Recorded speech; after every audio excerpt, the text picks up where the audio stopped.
On an evening in September, in a small summer village with only around 800 permanent residents, a call came into the emergency services saying that a woman had been found lifeless at a lake. When the police arrived at the scene, they realized that the woman was already dead with visible damages to her body. The woman was friendly and did not really have any enemies, so this started a complicated investigation full of question marks and drastic turns. Who killed the 63-year-old Agneta Westlund?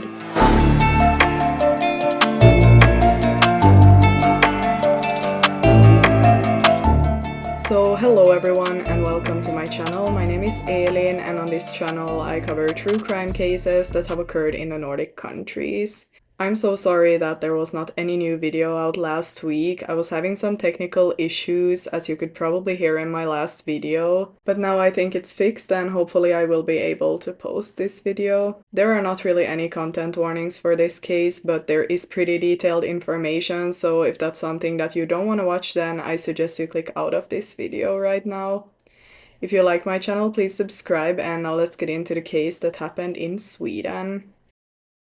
On the evening of 5th of September 2008, a call came into the emergency services in Loftahammar saying that a bad accident had occurred and that a person was seriously injured. A woman had been found lifeless at a lake in the village and she was also badly cut from something. When the police arrived at the scene at around 11 in the evening, the woman was unfortunately already dead. This woman was identified as 63-year-old Agneta Westlund, and it was her husband who had called the emergency services.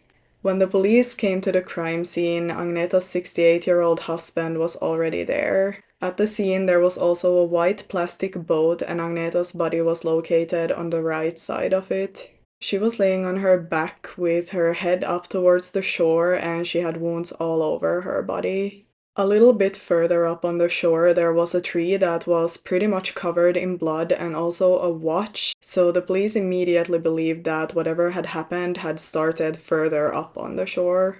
The police also pretty much straight away believed that Agneta's injuries had not been done to her at the crime scene, since there was no objects found that would have been used in the attack. Her body was in so bad condition that it actually looked like she had been in a traffic accident, and she had a really bad injury on her leg that would have been impossible to do without any sort of instrument. The police got a strange feeling and they knew pretty much straight away that it was most likely a murder.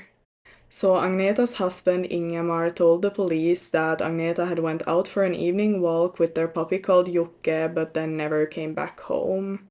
He had gone out looking for her and had been driving around on his four-wheeler before eventually finding her at the lake. He said that he heard some kind of violent splashing sound coming from the water when he came down to the crime scene, and this would have either been a boat rowing away pretty fast or then some kind of animal swimming away in the water. Agneta's husband called their relatives and told them the news, and then went back to the couple's home while the police was investigating the crime scene. The couple's mutual daughter remembered him calling her and saying, "Mom is dead, she's completely broken." During the night, they started investigating neighbors and also Agneta's husband, and they noted that he was extremely calm and collected despite the murder of his wife. There was also a lot of other suspicious things in the police's eyes. First of all, Ingemar was laying on the sofa and had the TV on all the time, almost like he was waiting for the incident to come in the news, and when it did, he said now it's finally out there, which kind of made it seem like he was being nervous about it, and it was a relief that the news had come out. The police also found out from neighbors that Agneta would always walk her dog in a leash, and the leash was actually still in the kitchen, which probably made them think that she never walked her dog that day. They also started looking for the couple's dog Jocke, and they had a search dog that marked at some place out on the yard. And when Agneta's husband saw this, he ran out of the house and urinated straight next to the place that the dog had marked on, which is definitely weird, but I'm not really sure how this makes him a suspect in the case. But the biggest red flag to the police was that he was very cold and did not really show any emotions or empathy that people usually do in these kind of situations. And I'm not the one to judge someone's reaction in this kind of situation, but I do see why this would seem strange to the investigators. At the same time, I feel like who would act normal after finding your wife murdered? I mean, it's probably just a super shocking situation and people can act really strangely. A friend of the family remembers thinking, who can kill Agneta when she found out about the murder? She described Agneta and Ingemar as two pieces in a puzzle, like two souls that had been melted together. The couple had actually been together for a really long time, around 50 years, and eventually bought a house together in the small community. Even if the small village was described as a paradise on earth, it was not really easy to establish a new life there for an outsider. People are usually very suspicious towards outsiders that move into the village, and they are not always super welcoming towards new people. Agneta's husband never really became a part of the community, even if he tried.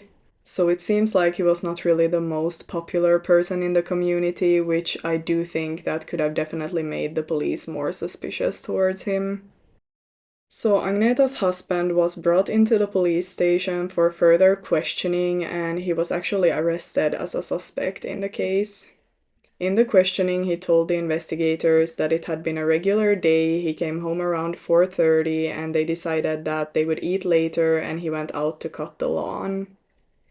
At around 7:30 he was done, and when he came back inside, Agneta and the dog was not in the house anymore, so he just assumed that she had gone out for a walk. Nothing was out of the ordinary, they had not been arguing, and it was not strange that she went out for a walk with the dog. Ingemar said that he started looking for her because he thought that maybe she had fallen when she did not get home, and ended up finding Agneta at the water. As I said, he described hearing violent splashing when coming down to the water that he suspected might have come from an animal. The police got the impression that he was tired and exhausted, and he denied having anything to do with her murder. So according to the investigators, Agneta had been injured by hands and some kind of instrument. Many people were sure that Agneta's husband had to be the killer, and I mean, statistically, it's usually the husband who is the killer when a woman is murdered. So the most likely scenario, according to the police, was that Ingemar had murdered his own wife, Agneta. Something that came up pretty early in the case was the fact that he had been driving his lawnmower when cutting the grass that day, and this actually matched the injuries on Agneta's leg. According to the medical examiner, the lawnmower could possibly have caused Agneta's injuries, which is pretty disturbing to think about. So they ended up testing it, and there was actually blood on it, and there was also blood on the grass and on the four-wheeler. So they were sent for further testing, but from what I understood, there was actually no trace of Agneta or her blood found on the four-wheeler or on the lawnmower. So all in all, I'm not really sure what the investigators thought was blood from the start. They also analyzed Agneta's body more and realized that there were grass blades in her wounds, which I think is not super strange as she was walking her dog in the forest, so there was probably a lot of grass around her.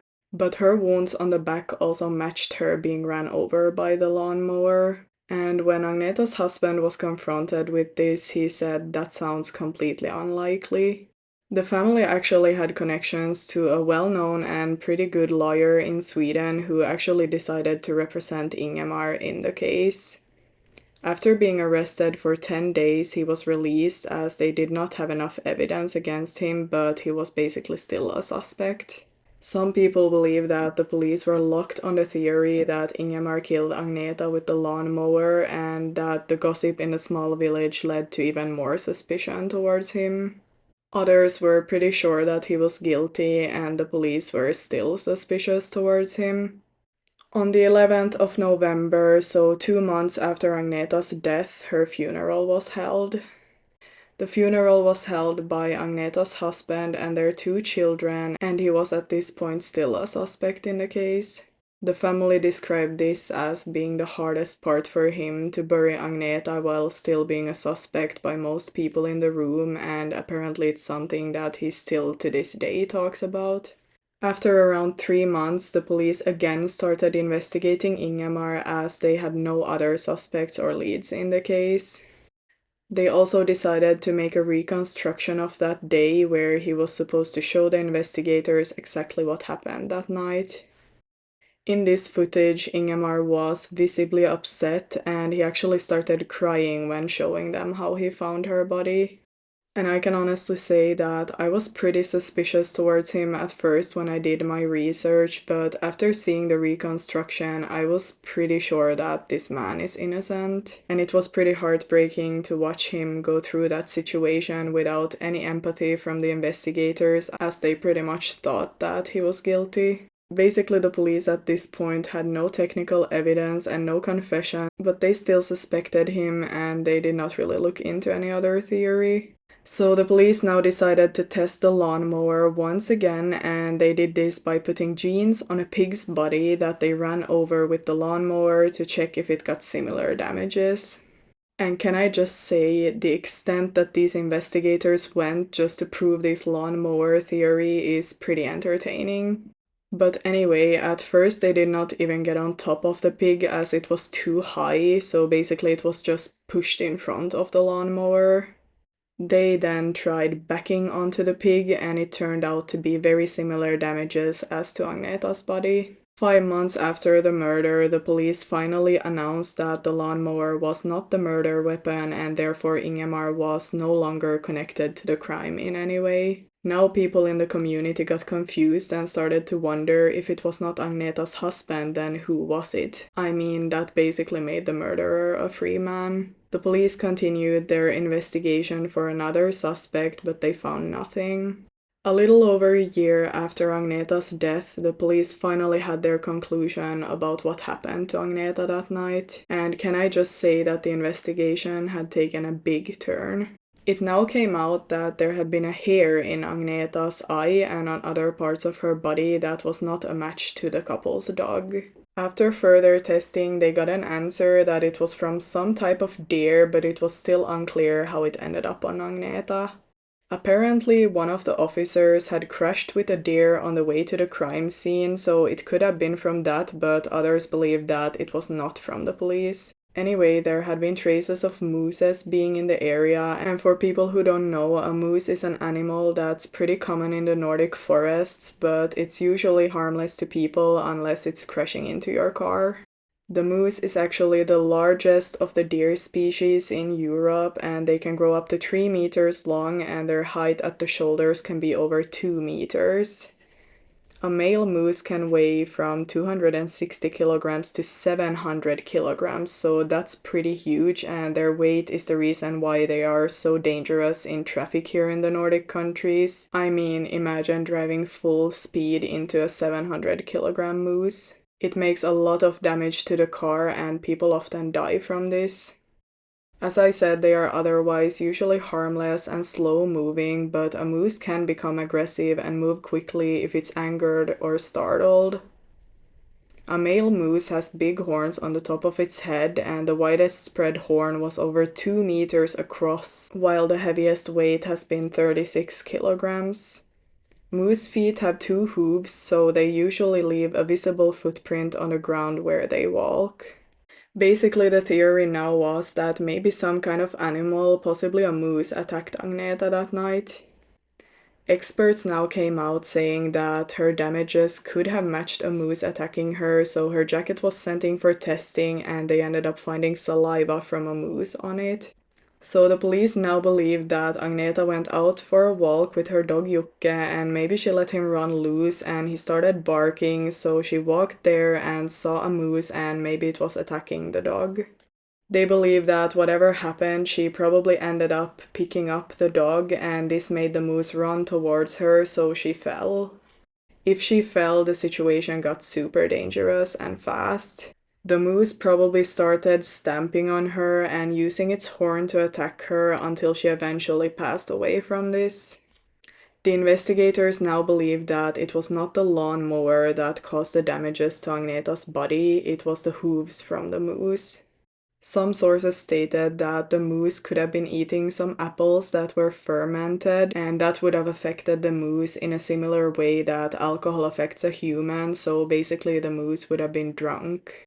There is, however, still people who believe that Agneta was murdered by a human and not an animal, and I get it because it sounds so unlikely that an animal attack would be mistaken for murder. And also, animal attacks are super rare in the Nordic countries, and especially in such a way that the person actually dies from it. This case just makes me so confused, like what actually happened to Agneta.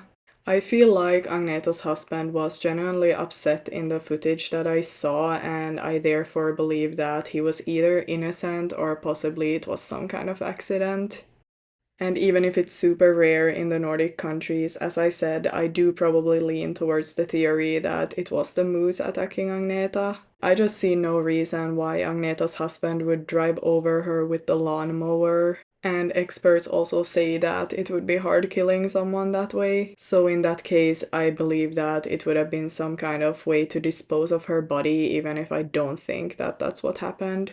One thing that I did think about when I researched the case was that maybe some kind of accident could have happened at the couple's home, and then Agneta's husband tried to dispose of her body by driving her over with the lawnmower, and when that did not work, he decided to stage the whole finding her at the lake scenario. This is super far-fetched, but it was just something that crossed my mind. Probably the lawnmower was not even in the picture at all. I mean, they did not really find any evidence on it when it was tested, and I overall think it's unlikely that Agneta's husband was involved. But I would really love to hear other people's opinions about this, so if you have any interesting thought, then please leave a comment. But before I end the case, I want to tell you about who Agneta Westlund was. Agneta was born in 1994 and was a beautiful woman, but she was not only beautiful on the outside, as she was described being a beautiful person on the inside as well. Agneta's daughter describes Agneta as a kind person who never had anything bad to say about anyone. She was a devoted mother who would always listen, and she was also very generous. Agneta never judged anyone, and she saw people for who they are. She was a good friend, a sweet and spiritual person, and an overall phenomenal woman. She had dreams of starting a second-hand shop, which she also achieved before she tragically lost her life. Agneta's husband describes Agneta as a beautiful person and described their time together as fantastic. In the documentary that I watched, he said, "I was not done with her, and I will never be done with her," with tears in his eyes, which just breaks my heart. All in all, the world lost a wonderful person on the day that Agneta lost her life. But that's all that I have for this case, and this case is just so mind-blowing to me. Sweden is usually such a safe place to live, and even if I have heard about mooses attacking people, I've never heard of anyone dying from one, at least in the Nordic countries, except for when cars crash into them on the roads, of course. It's just crazy how it's more common to die from being murdered in the Nordic countries than from an animal attack, so the police just assumed that it was a murder. In the end, it's just sad how Agneta's husband was accused while most likely being innocent, and basically only based on his behavior, because everyone can react differently after something this shocking happened to them. This case just really shows how wrong an investigation can go, and it's crazy how he was basically sentenced by the whole community without there being any evidence against him. I mean, he already lost her life, and then he had to go through all of this as well. I'm happy that the police came to some kind of conclusion in the end, and I hope that Agneta's husband is living a peaceful life today despite what happened to him. I'm gonna end the video here. Thank you so much for watching and stay safe out there. Goodbye everyone.